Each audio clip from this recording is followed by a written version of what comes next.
داسې زه هم چې زه په یو خاص هنر یو ټکی راغونډی او داسې یو په ښکلي انداز کې نه نو دې لپاره ته څه سټډي کې څه کتاب ګورې ټول شاعران اورې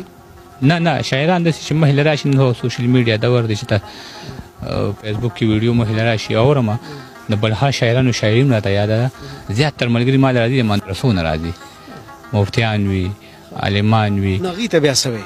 هغوی ته هم دا شعرونه وایم زه خو مطلب د معاشرې عکاسي کوم داسې مې نعت حمدونه لیکلي دي هغه هم وایم خو لکه داسې زه داسې نه کوم چې دا صرف زه یوسف جان لاله ته یم بل چا نه پټوم هر چا ته زه هم دا شعرونه وایم رحمانه ستا په دې شعر و شاعرۍ کې لبان او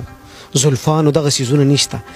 ته چې په کوم څیز غوزار کوې هغه ته زما هم ډېر پام وي مطلب د معاشرې دا ناهمواري دا تکلیف دا د پښتنو سره تړلې ګردابونه ازمیښتونه ستا هم په دغه نظر بلکل زما دغه ظلم ورته مې نظر ایښودی یم چې دا محفوظ شي زه یوسف جان لاله کله چې هلکه دا نلکه بند کړي دا بمبه ورته مونږ او د دې نه کم یو ساز کې ځي الله ګواه دی زه په دې هم خفه کېږم چې دا ولې ضایع کېږي نو تاسو سوچ وکړئ چې د انسان په مینه به زه څونه خفه کېږم چې بیا د نو څه په ځان مې شک د مؤمن ځکه راځي ماله د جنګ د نومه کرکه راځي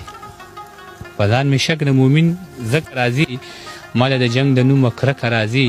د خور پلو دې درنه اور وانخلي بچیه تو دې له ټوپکه راځي د خور پلو دې درنه اور وانخلي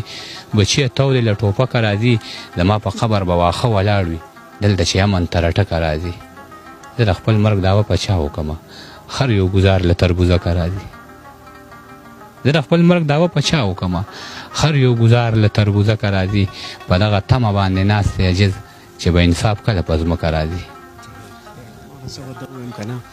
اجټانه پښتو کې به د بلا زویه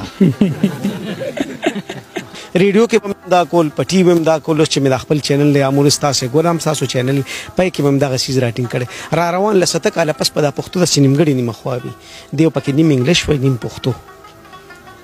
او دا به بیا یو داسې ژبه چې ګوګل یې ورکړي ګوګل به هم دا خوله روانه نیسي چې دې له ترجمه د کمې راوړم نو دې پښتو له به بیا په پښتو کې بله ترجمه د کمې پیدا کوي نو د دې دپاره یو ښکلې محاذ د شاعرانو کلو کړی دی په دغه شکل چې دا ښکلي ښکلي شعرونه دا لیکي د کتاب په شکل راځي او ما تاسو ته ږدي لږ مخکې مزل کوو چې نور نه پناه شو خوښه دی ټیک دی دا خو نظم د لالا چې زه چې زلمی وم او ما به مزدوري کوله دغه وخت زه د شعر لیکلو په چل نه پوهېدم ما به په کلو کې سیکل باندې سکریمان خرڅول چې بله چا د دیوالې سوري ته ودرېدمه نو ما به خلکو ته شعرونه د صابر صاحب ویل په دغه وجه به د ما خلکو ډېر خیال ساتلو چا به اوبه راوړی او چا به راله چای راوړله په ما د دې ژبې د هغه وخت نه ډېر احسان دی یو ځل یو کلي ته خولې ورننوتم دومره خولې وم چې جامو کې مې وچ تار نه و چې ودرېدو له مې د سر سورې پیدا نه کړلو د خوددارۍ د دروازې قبضې مې ماتې کړلې نو د خانانو په حجره باندې ورننوتم د یوې ګورې ونې سوري لاندې ودرېدمه یو دروند سړي د برنډې نه دا آواز راکړه راځه زلمیه کټ ته کښېنه لږه سا سمه که چې کټ کې کېناستم او سا مې لږه سمه کړه نو دغه زلمې چې د حجرې نه په وتو کې شولو نو د یو ځوان ته اشاره وکړه ورته یې داسې ووې لاړ شه دله د روټۍ څه بندوبست وکړه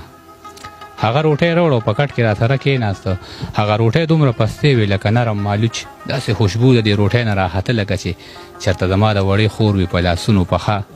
د یوې پېغلې جینۍ ویر پکې ښکاره ځلېده ځکه له پاسه پې لامده لامده باڼه پراته وو دا به اور نه وه دا د چا په اسویلو پخه وه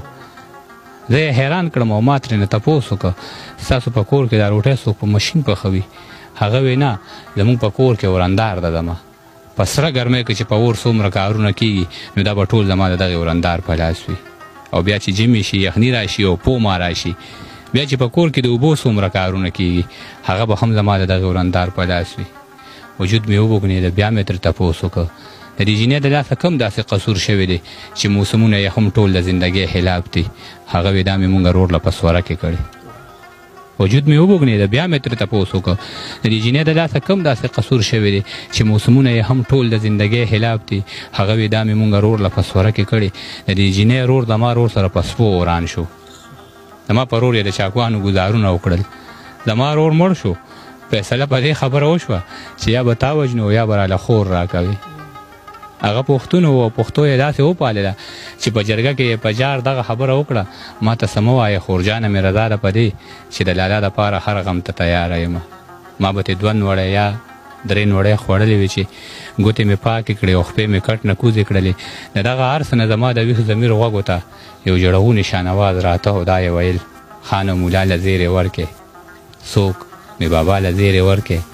د جنگ بلا له زیرې ورکې او زما لالا له زیرې ورکې په سپو مینه زه دې خاورې رې کړم ډېره مننه